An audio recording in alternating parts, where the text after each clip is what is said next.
All right, well, let me introduce our panelists. I'm going to go slightly out of order, but let me start with Katherine Jashinski from Austin Water. She's a supervising engineer, and she will have a very critical role to play in this conversation today. We have Newsha, Ajami. She wears many different hats, but she is the Chief Strategy and Development Officer and Chief Development Officer for Research at Berkeley Lab. She's also been appointed, I often say, by governors and mayors to all sorts of things. So she's a leader in our space, and we've done panels together, so Newsha and I are going to have a little fun today. And then we have Samantha Flores, the Vice President, Director of Hugo at Corgan. So for those who don't know, Corgan is one of the largest architecture firms in the nation, one of the leading architecture firms behind data centers in the entire world. And I think Dina, before the session was asking me about water in data centers. So Dina, we're going to talk about water in data centers in this session today. And also, again, thank you to all of us the staff helping to put this all together. You know, it's a lot of work behind the scenes to make this whole thing happen smoothly. So thank you all. And with that, some quick slides. So this headline. So for those who aren't familiar, San Francisco is the first city in the nation to actually require that every new large building has an on-site water recycling system. Now, what does that mean, and why do we do that? Our elected officials, our government, our industry leaders came together and said, why are we using pristine drinking water from our national parks to flush the toilets of Twitter's employees in downtown San Francisco? Why are we using fresh, potable drinking water supplies for applications like flushing toilets, cooling, laundry, irrigation with water that doesn't need to be pristine drinking water? So that happened in San Francisco. We'll talk more about why that is significant, but basically what happened was we said that was the sort of framing question. Now we know that we have technology to treat water. So I started my company with my father. My father comes from the Soviet aerospace program, and as he often says in his very thickly accented English, which I'm not going to do to spare him today, is, what do you think the astronauts have been drinking in space? We have technology to treat water. That's not necessarily the issue. So it was about bringing together public health, industry, architects, engineers, contractors, developers, and the regulators, all of us coming together to say, how do we do this safely? So in San Francisco, there's a 10-step checklist on how to safely deploy on-site water reuse systems. So if we can go to the next slide, that template then became a model for other cities who want to incorporate their own programs. So Austin Water, and thanks to Katherine's leadership, is one of the next cities to now mandate that large real estate projects have to have water reuse systems. If we go to the next slide, there are more cities and more states that are adopting these types of approaches. And I think one thing we'll talk about today, but in many ways, so you can think about this as what rooftop solar, what wind, what energy, distributed energy production did for the energy world, and moving from just a sole reliance on big centralized infrastructure to smaller distributed. That's what we are doing for water. We're just about 15 years behind the energy folks. So, next slide. I just put this one up because who has heard of gray water? Okay, that's gray water on the left. On the right is treated water. That was produced in a 40-story high-rise building with 550 apartments in downtown San Francisco. So you can see just how clean this water is. Now, what we're talking about today is we may talk about other things, but we're talking about reusing the water for non-potable applications, not potable, not potable. There's a debate on how to say it, right? That water is clean enough to drink. Scientifically, it is clean enough to drink. That's what we can do with water reuse at the building scale, at the community scale, at much, much larger scales, like in San Diego, where we spend billions of dollars building a centralized recycled water facility. So if we're going to finish with one more slide. If you've driven down from Northern California to Southern California, although I imagine in Texas you'll see a lot of these signs too, this is what a lot of our folks in the ag world deal with. Now, I have nothing against religion. In fact, I'm a religious person, but we shouldn't have to just rely alone on our prayers to know if we will have enough water supplies to sustain our communities. We have technology, we have political will, we have the frameworks to be able to basically make ourselves water secure, where we are not entirely dependent on whether or not it rains to know if we can survive. So that's a little bit about what we're going to be talking about today. So I promised you 2 minutes, I think I went slightly over, so I'm going to give some of the time back to the panelists, but let's start. Newsha. Water is only present in our lives. So as Radhika talked about, you probably have water for your coffee, your shower, all sorts of things this morning. It's so omnipresent in our lives that we sort of as the general public, we know very little about how water works. So why is water significant and why is water so urgent in this moment? Thank you. It's wonderful to be here, and it's exciting to be in a room that a lot of engaged water lovers are sitting in there. I guess maybe I'll ask you a question. Do you know, how many of you know where your water, where you live, comes from? Okay. And do you know where your water goes? I mean, I'm not talking about like, oh, it goes to a wastewater treatment plant, but you know the name of the wastewater treatment plant that goes to. Okay. You all are like water in different ways. You are engaged in the process, but a handful of you didn't know where your water comes from, and many of you didn't know where it goes.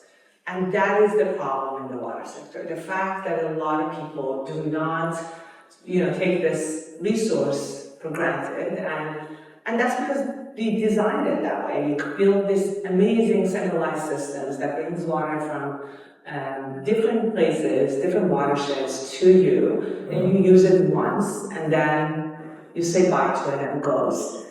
All that process requires a lot of energy, a lot of resources, a lot of people. And because we've done that, I always ask people, can you even imagine what water infrastructure looks like? There are a lot of pipes and pumps that are actually underneath the ground. People don't even know where it is. They can't engage with it. They don't know how it works. So there's magic happens, right? It rains, there's water somewhere, it ends up in your tap. I imagine if you don't know where the water is, where it comes from and where it goes, the majority of people don't know. And that's the problem in the water sector, because then it's hard for people to appreciate it. It's hard for people to use it properly. It's hard to recover the cost of delivering water to people. It makes it very hard to invest in infrastructure because people don't know how valuable it is. And therefore water is very behind when it comes to investment in valuing and appreciating it in many different ways. Just the only thing I would say is use about 80 gallons per person per day in the US on average, right? There are areas that use 200 gallons per person per day. There are areas that use, for example, San Francisco, about 38 gallons per person per day. So it's a big range. But if I tell you people in Denmark use about 26 gallons per person per day, it puts them in perspective. So we are very inefficient the way we use water because we are not connected to it and we don't appreciate it as much and we sort of take it for granted. So that's my spiel. That's great, thank you. And so, for the other panelists here, water is not something people think about all the time. And so I'm curious from your perspective, real estate, how do we get people to think about these issues, care about these issues, and then to you, Katherine, the general public, your vantage point as a utility, was curious to get your thoughts. Yeah, I think, just building off of something that you were saying about how much people use each day, we also have water footprints that go larger than that, right? So when we think about water use, we think about what we can see. You were saying a lot of it's invisible already, but we forget that there's a lot of water that we're using that we absolutely do not realize is linked to us. And I think about it this way, when we're cooking, for example, there's a water footprint to the food that we're eating, right? So there's about 1,000 gallons of water footprint to a 3-day, or three meals a day for one person. Times that by 4 for a family of 4, and you think about all the water that goes into maybe the vegetables or the fruits or anything that you're putting into your meal. But the water that you see may just be what you're boiling for your pasta. You also forget, how did you get that food into your house? Did you order it through an app? Like I do, because I have a 2-year-old at home and going to the grocery store is challenging sometimes, so I order it through an app. But just clicking that button means that there's a lot of water that's being used in a data center somewhere to process the data, to make my order, and then there's water that goes into the packaging, whether it's plastic packaging or paper packaging. There's a different water footprint for each of those. And then there's water that goes into the actual delivery mechanism. Is someone riding by versus are they bringing it in their vehicle? Think about the water that's used for the gasoline and refining that gasoline, especially here in Texas, we think about that a lot. So our water footprint is actually even bigger than the buildings themselves. But we have a lot of systems that we can control in the building, and then, bringing that education to people about how they use water is that next step. So I think focusing, for us, focusing on the building and the user behaviors in the building is our first step that we need to get to, because like you were pointing out so well, we just don't know how much we use on a daily basis, and then bringing that education around other behaviors such as ordering packages and things like that, we can start to really understand our water use. Great. And then from the utility perspective? Yeah, sure. I think here in the city of Austin, we have done a pretty good job with our public education campaigns to get people to realize where their water supplies come from and the importance of conserving water to protect those water supplies. Probably some of you have taken a stroll this week along Lady Bird Lake. Very lovely. But that lake is actually a river, and it's dammed. It's a lower Colorado River. There's a series of dams that makes a chain of lakes, and that's where Austin's and surrounding communities' water supply comes from. And Lady Bird Lake is kept at that constant level year-round, and it gives the impression that there's this abundant water supply, flowing through the heart of Austin. But if you go upstream, just outside of Austin to Lakes Travis and Buchanan, that's where we actually store drinking water for the city. And right now, those lakes are only about 50% full, and we're in an extreme drought. And at their lowest, they've been about 30% full during really prolonged droughts. And so I think visual aids to help, we take a lot of pictures, we use all forms of media to really get the word out about when we're in a drought. Pictures of islands that have appeared in the lake that didn't used to be there. People have homes and businesses along those lakes, and so pictures of their piers just sitting in the dirt, not actually reaching the water. Those are really effective tools for us to sort of like hammer home the message that we need to conserve while we pray for rain. And I think that really speaks to why, as a city and a community, last year we adopted some of the most aggressive water recycling ordinances in the country. Just because people are aware of the need. So let's talk about this new program. Can you tell everyone sort of how the program works, what the thinking was behind it, and how the implementation is going? Yeah, so the ordinances are targeted at new development projects.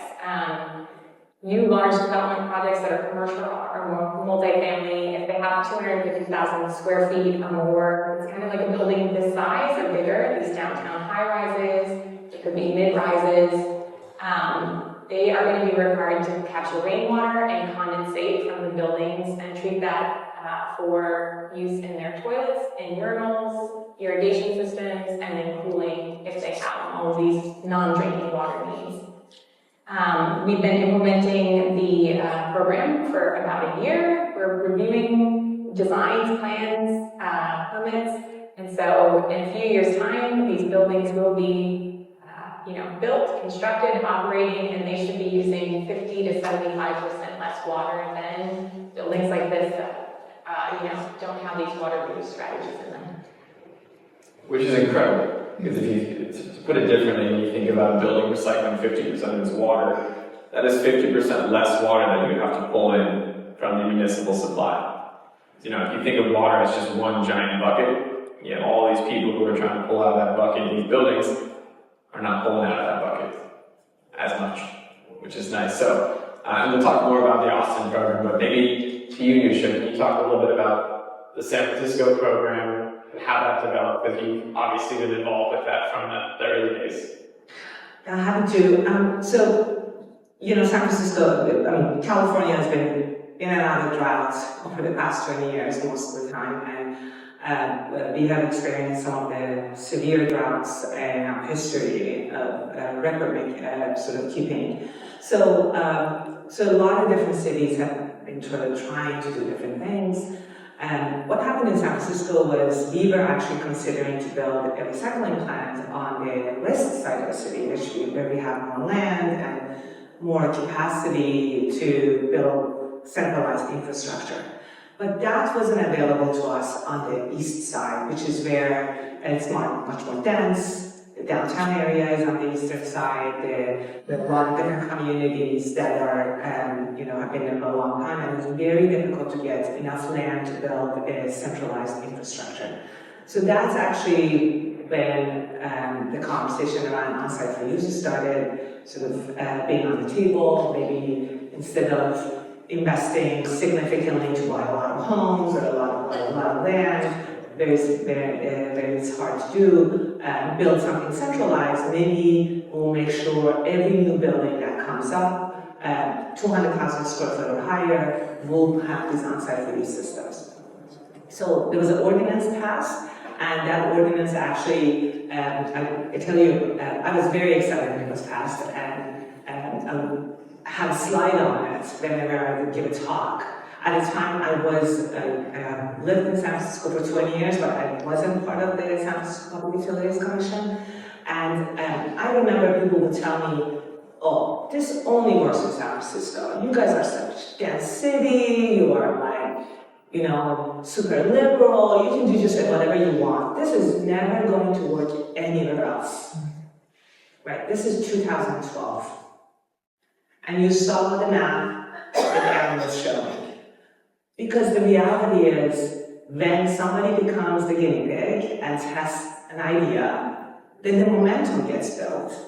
And technology comes to bear, like a lot of companies started experimenting with this, and Cleantec is one of them, and they basically create a solution around this policy, and then it picked up, and then next, New York has droughts, and all of a sudden, Texas is in and out of the drought, and all these other cities realizing, oh, this is an opportunity area, and this is working, and in San Francisco has been quite successful. So I'm a big believer of policy as a lever to move change.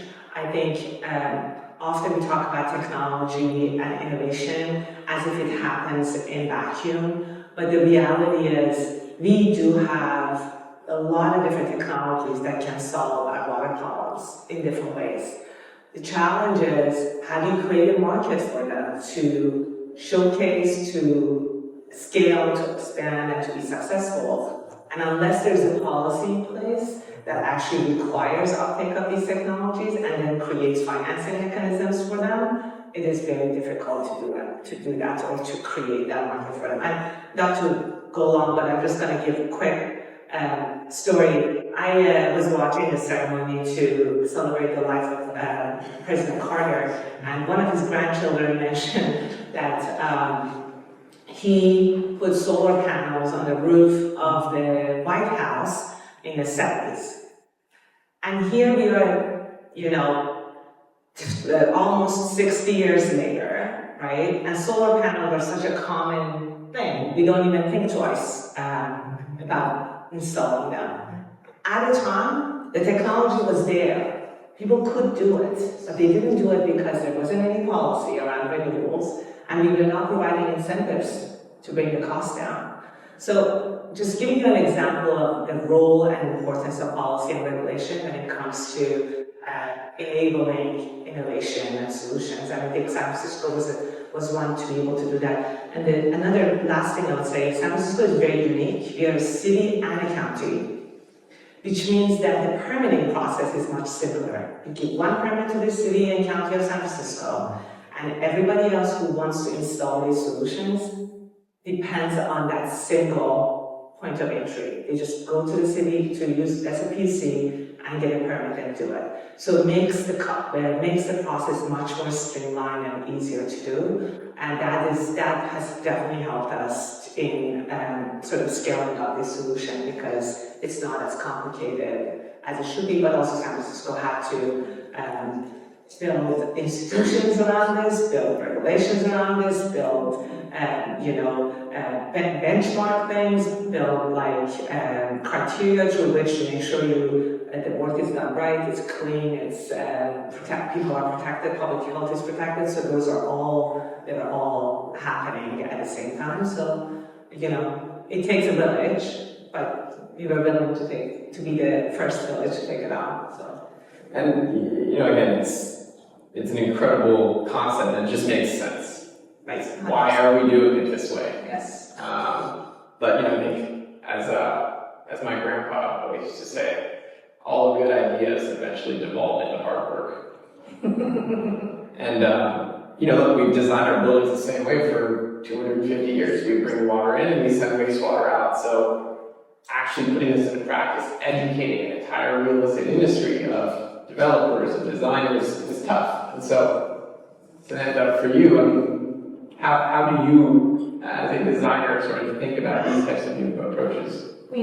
So much of what you were saying was resonating with how we work, obviously, because we do have the technology. We have so much technology. We have the sense of urgency. We have people that are, ready and willing to design buildings that manage our water a lot differently. And to your point, for 250 years, we've been designing as if water is a single-use commodity and not as if it's something that's circular and something that's as useful as electricity in our buildings. We just don't think of it that way. And because we don't think of it that way, we are not, our entire system of building buildings is not incentivized to reuse water. What I mean by that is we have some technology that will allow us to design things like green roofs or blue roofs, which will help us to reduce how quickly the water gets back down to the ground. It'll filter the water.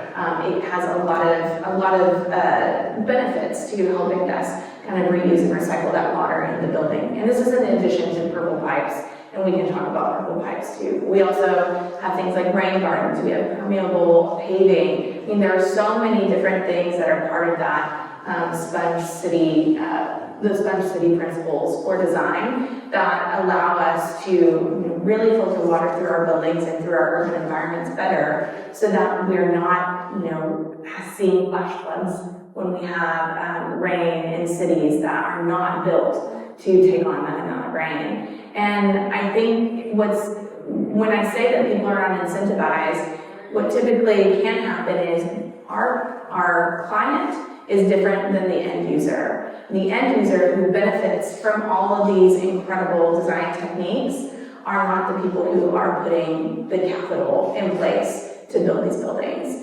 And so it's very easy for that person or that group who sees how much it costs to make these decisions up front to say, no, we don't need that, because they're not the ones that are going to be living in those buildings and seeing the fallout from not having these types of systems put into place. And so I think that is the biggest challenge, and I do think that that's where policy has a huge role to play, because once our system is incentivized to put these design practices into place through a lot of different systems, then we're going to start seeing, kind of a water reuse revolution in our buildings. Thank you for saying the name of the session once, because that is what we're talking about. And again, I'm going to go to you, Katherine, but in San Francisco, just to give a sense of how this program is going, there are 30 buildings now that have some form of on-site water reuse, and another 40 in planning or development. At full implementation, about 10% of San Francisco's entire water supply will be recycled in these buildings. So that's the kind of vision of what we can see in cities. So San Francisco has been doing this for a few years. Newer in Austin, and so I'm curious, the role that these code changes and regulations, the incentives have played, and has there been pushback? Yeah. Yes, there's definitely a story to tell there. So we, when we have this long-range water supply plan. This is where sort of the genesis of our sort of why we're even doing water reuse at this scale. And so when we set to, got to work implementing, doing the hard work of putting in the policy and the regulations and building up a program really to support these planning goals and strategies for water reuse to help us meet our future water demands as a community. That's where the rubber hit the road, and we envisioned there would be pushback, and a lot of it we learned from the San Francisco experience. Because we are changing the way that buildings are designed, the way people think about water. It really is like a revolution. And so we decided in Austin to implement our program in a phased approach. We would start with a voluntary program that was incentivized, similar to how San Francisco did it. And so we worked on our local codes to make sure that there was a streamlined permitting process and pathway. We looked at existing codes to remove barriers for these reuse projects, and then we spent that time, putting the infrastructure in place, hiring staff, publishing guidelines, really just sort of like helping people help themselves do water reuse. And then we also had a pretty generous incentive for projects that would voluntarily adopt water reuse, up to $500,000 per project, and in hopes of getting early adopters to come in and test out this new regulatory framework. And during that period, we had 3 projects come in and participate and get the incentive.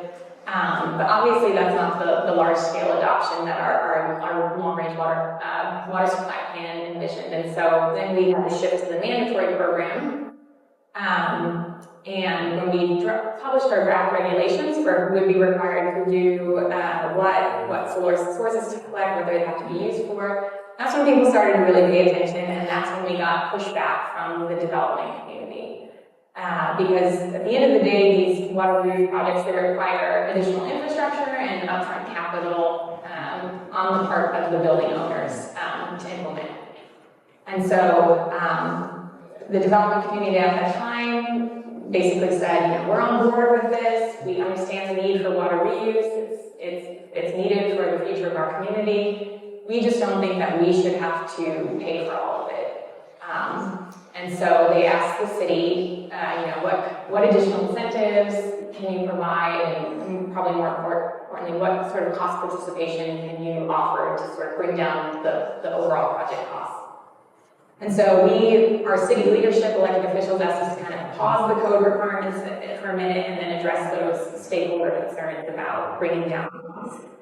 And so we put our heads together, and what we came back with was this sort of comprehensive program that we call our Go Purple program. And it includes 3 things. It includes the code requirements, that did get scaled back a little bit. It includes cost participation strategies from the city, and then it includes new funding sources for those cost participation strategies. So these projects that are required to do reuse, the city will pay for expedited building plan review for them, help them get through the permitting process faster. If you're extending our purple pipe network, where we provide you recycled water, we'll pay for a portion of that main extension. If you're voluntarily installing an onsite water reuse system, we'll pay for that too. And then we will charge these projects reduced utility connection fees that we typically charge projects to be able to expand our infrastructure. And then to fund all of that, every ratepayer in Austin is paying an additional 15 cents per 1,000 gallons on their utility bills to go into the Go Purple Fund. And we thought that made sense because everyone in the city is going to benefit from these new resilient, sustainable water supplies that are being provided by these projects. We also have a voluntary rate called Purple Choice that if you just want to, subscribe and pay into this fund that will help develop our Go Purple program, you can do that. And that at the end of the day, that was our kind of Go Purple program, and our city leadership, they bought into it. There wasn't, when it was voted on in council, nobody showed up to speak against it. And like I mentioned, it's been a year now that we've been implementing this program, reviewing projects, and we're purple. Yes, very exciting. We have a company doing some work in Austin. We provide this whole panel, very, very timely. But you talked about costs, and I think that that's a really important piece because innovating in the water space is difficult. You know, the average water technology company takes about 15 years to gain traction, which means a lot of companies die because it's very hard to sort of make it through that valley of death. Water is different than energy because energy, easier to move, to store. Water is a big physical heavy thing. You need big pipes to move water around. So I think there's a lot of lessons to be learned from sort of the decentralization of energy, and Newsha, you were at the forefront of that. So I'm just curious, what lessons can we learn from distributed energy, whether it's wind, solar, hydro? Sure. I mean, you were very generous when you said we are 15 years behind the energy sector. I think we are about 30 years behind the energy sector. So just to be a little bit more factual in that and not be that generous. I'll update my comment. Yes, exactly. No, you're just so kind to the water sector. Right? I think, look, I mean, now solar panels on people's roofs are something that you see everywhere. It's much more affordable, easy to install. There are so many companies out there that are doing it. But a lot of that actually was driven by a lot of policy we put in place in the late 90s, actually. And a lot of these policies were around, some climate policy, some renewable energy policy. Some of it was actually, again, started in California, because California started having these rules around 30% renewable energy by 2030. We are way past that number at this point, but this is like the late 90s. And then at the same time, we created these financing mechanisms through which we would enable the energy sector to take on some of these things. For example, how can we bring the cost of solar energy down? How can we bring the cost of wind energy down? How can we de-risk it, right? The risk of the investment is so important. Actually, the challenge of these disaggregated or distributed solutions are that individually it's hard to finance them because they are not super expensive, but collectively they add up to a lot, right? So the people who can finance them at an individual level are not that many of them out there. So energy sector had the same problem, so they created these governance structures through which they aggregated installations or roofs that were putting solar panels on them, and then they aggregated the risk that this investment was taking, and then they provided financing mechanisms to all of them as an aggregate as well. So they kind of took away the risk from the investors and the implementers and sort of take on it as a collective.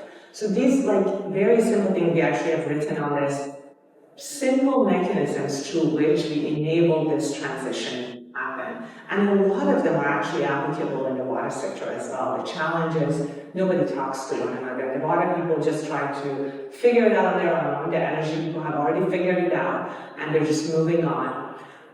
One thing I would say is, a couple of times this came up, and I think that goes back to this financing piece.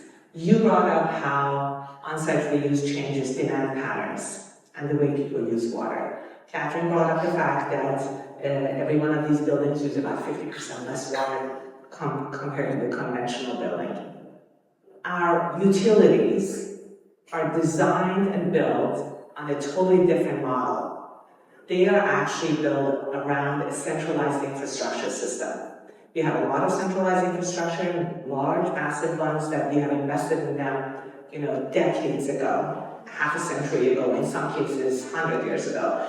And those are still being operated and maintained. And a lot of the rates that we have, they are based on how much water you use, not how much it costs for them for those old systems and centralized systems to be operated. So as you use less water, it becomes harder for the utility to recover the cost of service they have. And this is very similar to the energy sector. You probably have read that they are fighting solar panels on people's roofs. It's not because they hate solar panels on people's roofs, it's just because those solar panels changes the energy use, and also makes it difficult to operate the load. Similar to the water, it makes it very difficult when different buildings are producing water to operate the pressure in your distribution system. On top of the fact that the revenues stop coming, right? So there are some very basic facts around which there is resistance toward accepting these solutions. They are not, if you want to revolutionize this sector, you actually need to think about all those different pieces that come into play in the process. And the last thing I would say in this, and I think it's very important, is individual decision making. Individual buildings are building blocks of change, right?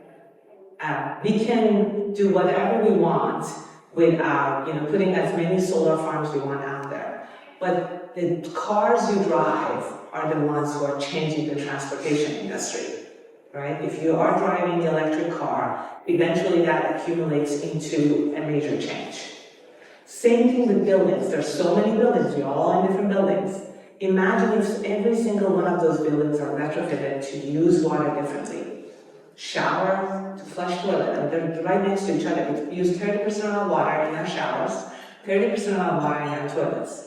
Just imagine just a simple connection of these two can change the amount of water we use in our home by 30%, right? I think about that 80 gallons per percent per day. So just like financing is a very important part of this, but we need to be able to tell this story as a bottom-up problem, bottom-up solution, and how we can create financing mechanisms that would enable this change, but also doesn't break the utilities at the same time, and also brings developers to the table and have the willingness to invest in this because people are willing to pay for something that is different from what the conventional model is. So I'd like to talk about one of my favorite topics, which is the wastewater elephant in the room, Right? which is the yuck factor. Who's ever heard of the yuck factor? Okay, good. So, for those who haven't, there is a perception that recycled water is not as good as tap water. Part of the reason why that whole notion is, I'm going to speak frankly, is bullshit in my opinion, is because all water on this planet is recycled water. As I tell my nieces, the water we drink today is the same water that was drank and excreted by the dinosaurs. So if there's one thing to take away from this session here, all water on this planet is recycled water, so there's a terminology issue. However, I'll share a quick story. We found, and we actually just had this conversation with a developer in Austin last week, where they said, well, if we put one of these systems into my building, are people not going to want to rent here? Are they not going to want to live here because we have recycled water flowing through the pipes? Again, the implication being that recycled water is somehow not as good. So we wanted to tackle this head on. A few years ago, we found that no matter what kind of science we were showing people, there was just this apprehension around recycled water. So even with all the science and all the lab tests showing how pristine this water is, if I put a glass of our treated water, and again, this is coming from that jar, by the way, that I showed you is the water I'm talking about right now, from shower and laundry water that we treated. If I put a glass in front of them, they're not going to drink it. So we said, how do we tackle that mental issue there? Not that they had a mental issue, a mental block, but what we did was we turned it into a beer. And when we gave them that same water in the form of a beer, they were 90% more likely to drink it. So what yes. Well, they know. They just had to drink it before the alcohol. That we should know. And it was a little bit of a test. And what we found was that it was, there's so much, whether it's the actual water itself or just the design having a system in the building makes people uncomfortable. So there is this thing we have to tackle. So I'm curious, well, actually, for all the panelists, maybe we'll start with you, Samantha, and then we'll go to you, Katherine. How do you deal with the yuck factor? Do you hear that from the folks that you work with? I actually had not heard of it until you told me about it. I mean, I just always thought, yeah, recycling wastewater, that sounds great.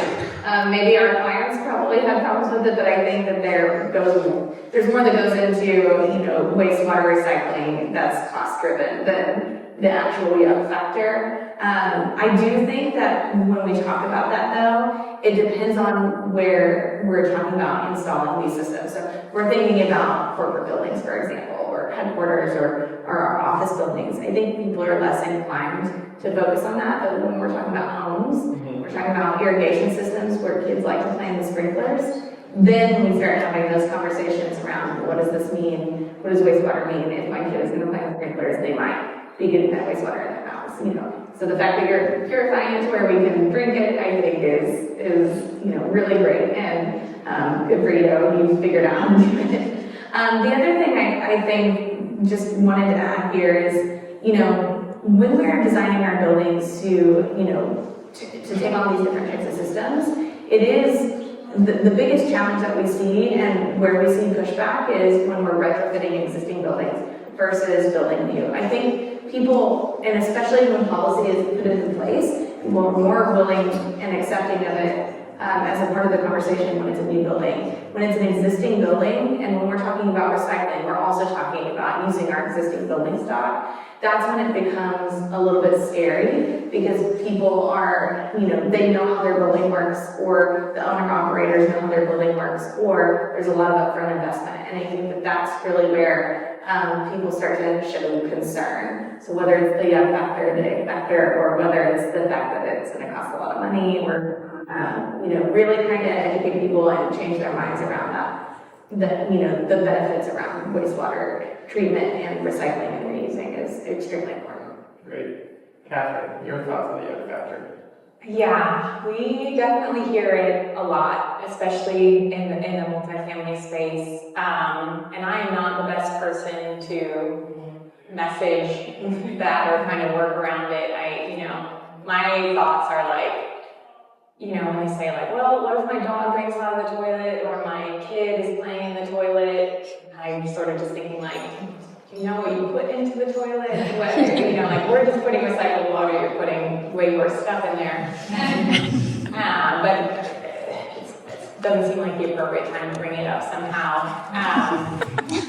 But it definitely is an issue that we have to address, and I think over time, when we normalize the practice of dual plumbing and all these buildings are required to have signs in the restrooms saying that there's recycled water. In homes, you'll put it in the toilet tank instead. You're not going to have these like plaques that are in your bathroom to cover up your home sweet home or whatever signs.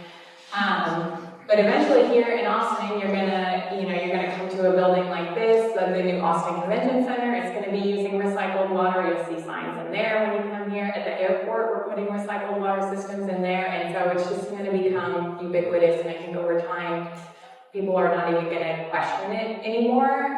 But we just need to sort of like change the mindset. And I think you were the one, maybe Erin, who mentioned that like, when rideshare services first started, people were like, no way, I'm not getting in a car with a stranger. And now we don't even think about it anymore. Like, where's my stranger to pick me up? So hopefully we will get there, but I don't know what else to say. No, that's great. By the way, air conditioning too. Electricity. Yeah. I'm reading a book about air conditioning right now, which riveting read for anyone who wants recommendations on when air This conditioning. would not happen without air conditioning in Texas. When air conditioning was first introduced, people thought it was going to poison their buildings. It was going to spread miasma. So people were very hesitant about this new innovation called air conditioning. So there's a lot of things that we use every single day that at first seem kind of crazy, and they become very common practice. So maybe.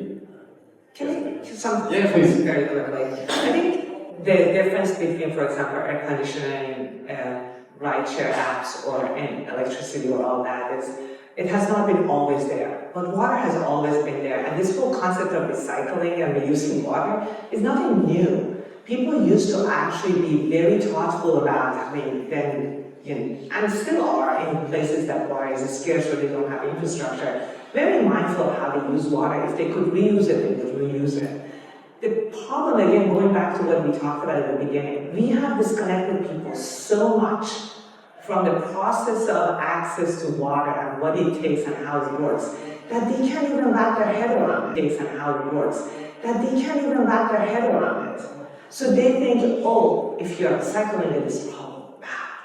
But it actually, if you go back to our roots, when it's difficult for you to get water, if you have to walk miles to get water, if you have to pull the water from underground, or if you have limited water, you are very thoughtful about how you use that water. You will reuse it as many times as you can in different ways, because it's not easily accessible, right? So I think that mindset is something we have created versus some of these newer technologies that are just actually truly disrupting the way we think and function and operate. You use the term disrupting, and I think that's interesting because right now, as we're designing our cities to use water once and then it goes out of the building, and we're not designing our buildings to actually think of it as an ecosystem or really, dilute the amount of water that is going back to the streets, we're actually causing a lot of disruption to our cities. I mean, right now, the U.S. economy is paying almost $500 billion annually due to crumbling infrastructure, specifically because our buildings haven't been designed to filter the water down appropriately back into our city streets, and we're having such tumultuous rain and a lot more rain in some cities that weren't built for it. And so I think that it's actually more disruptive for us to continue designing the way that we do today, instead of going towards water recycling and then putting into place some of the things that I mentioned before with green roofs and blue roofs and different water filtration systems throughout the building. There's so much more I want to ask you all about, but I do want to shift to have a discussion. So I'm in Austin. I know a bit about hobbyists with this kind of stuff. My last house, I converted the washing machine. I put a converter and put it out to the trees because the phosphate was really the fruit trees.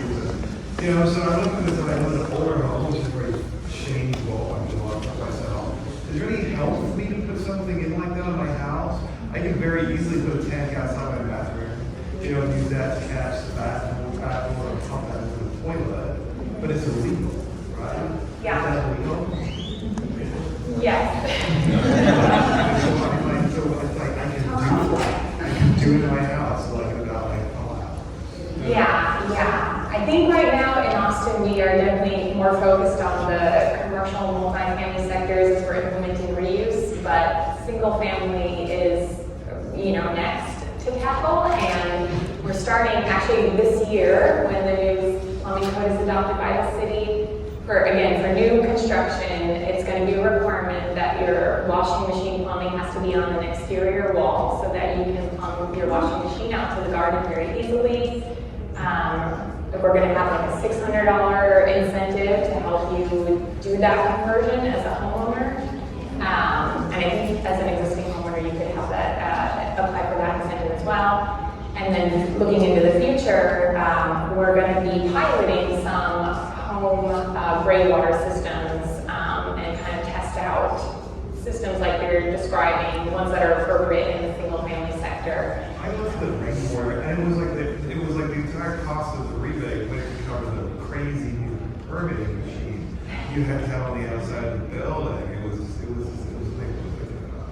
Yes, yeah, and so I think that's why we want to increase the incentive to cover those additional costs, because we still want people to do it safely. Yes.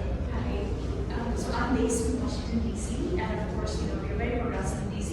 when it comes to energy. We've adopted the code for net zero energy, but when it comes to water, I just wanted to read this to you.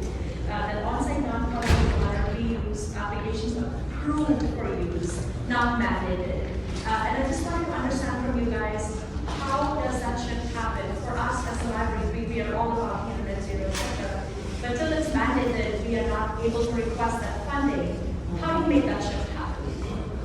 I mean, unless you mandate it, it's not going to happen. That's the reality of it, right? Because, as I said earlier, and I'm happy to share the writing we have done on this, unless you mandate it, then you actually tie up that mandate with potential incentives, right? And then those incentives enables people to do things. Right now, we are not even providing incentives for onsite reuse in San Francisco. At the beginning, we had some grants, but now we don't even have it. It's a requirement, you have to do it, right? So that mandate is super important. That's what policy matters. It becomes that like a lever through which you enable change. Right? So I think just voluntary can shift maybe a very small percentage of people who are very willing, interested, engaged, right? Gentleman here is talking about like, I'm gonna just do this, right? A lot of people don't even know how to do that. They don't even know how to kind of do the plumbing. Unless you demand it, then the industry gets built around it, right? Right now, if you want to do water reuse, you don't know where to call for someone to come in and help you do it.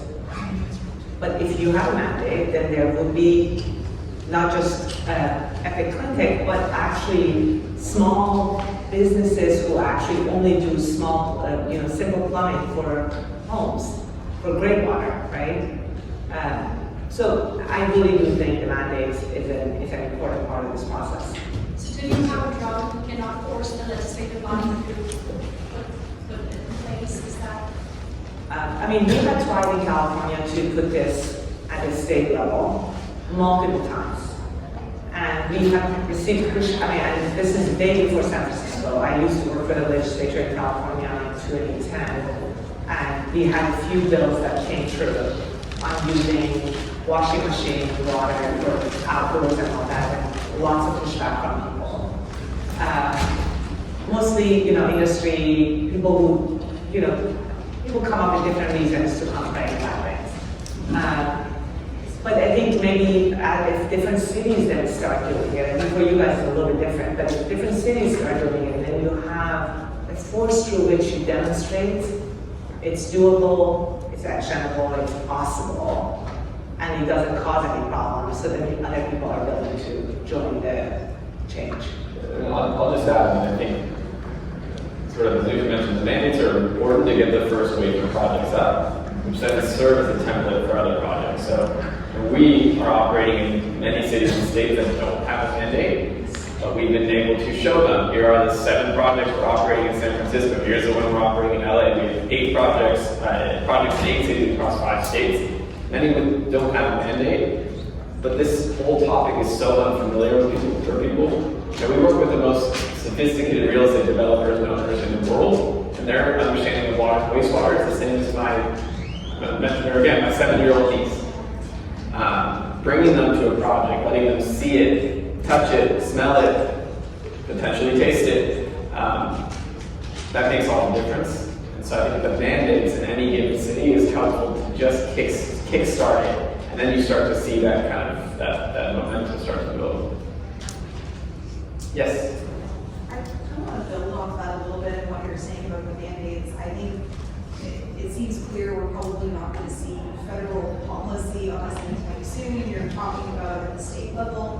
One of my bigger concerns in that is I think states that are going to be pushing this are states that maybe also already have great social nets for folks that are struggling in some of these situations. And so I'm worried that in states that don't have those social nets and have these populations that are most adversely impacted by a lack of drinking water or not reusing all of these issues, I work for a relatively progressive nonprofit. I can't go in there and have that conversation.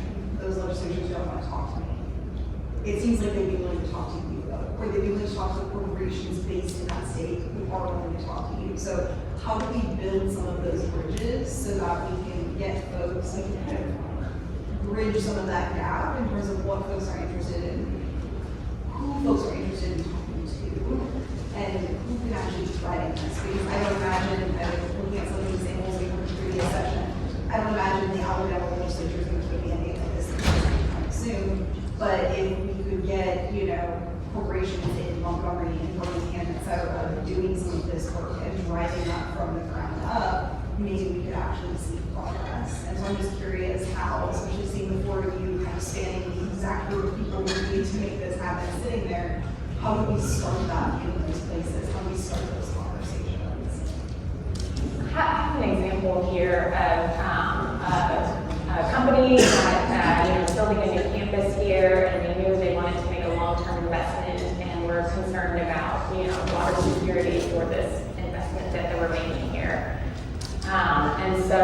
they had this idea to do a water recycling, project, and it turned out what they were proposing, our state legislature, or state code did not allow. But they were very serious. It was, in line with their sustainability goals, and so it was actually them and their lobbyists who were able to talk to the legislature to get that state statute changed, and that has trickled down into rules change, and now they have their permit to do their project. And so I think you can find those examples, those big companies like you're talking about that are like really want to do it and are willing to put in the bandwidth and capital, that they can sort of be the catalyst for instigating that change. And by the way, and we're limited on time here, but I think any one of us is happy to take the conversation separately. On the last slide, you can also take this QR code and follow up with any one of us. I'm just going to take the moderator privilege here to make a fun announcement. We knew we were coming to South by Southwest. We wanted to have a little bit of fun. So we are unveiling today in this room something new, again, to deal with the yuck factor. So we talked a little bit about our beer experiment. And we noticed a lot of companies started doing their own recycled water beer. So we thought, you know what, when everyone else is zinging, we're going to zag. So, ladies and gentlemen, we're in Texas. Meet the first recycled water whiskey. All right. Woo!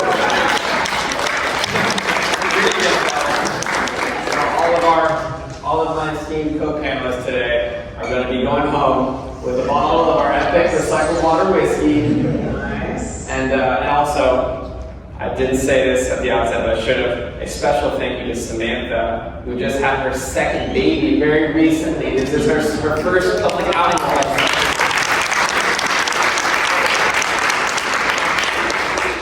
Thank you, everyone, for joining us.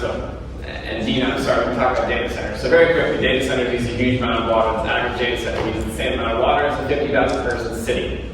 We are building more data centers. The average ChatGPT prompt, do a little 100-word email, uses 7 gallons of water just for cooling those data centers. So there's a lot of work ahead of us. There's a lot of work to be done with water reuse, but what is really great is these three here are kind of the architects of what I think will be the future.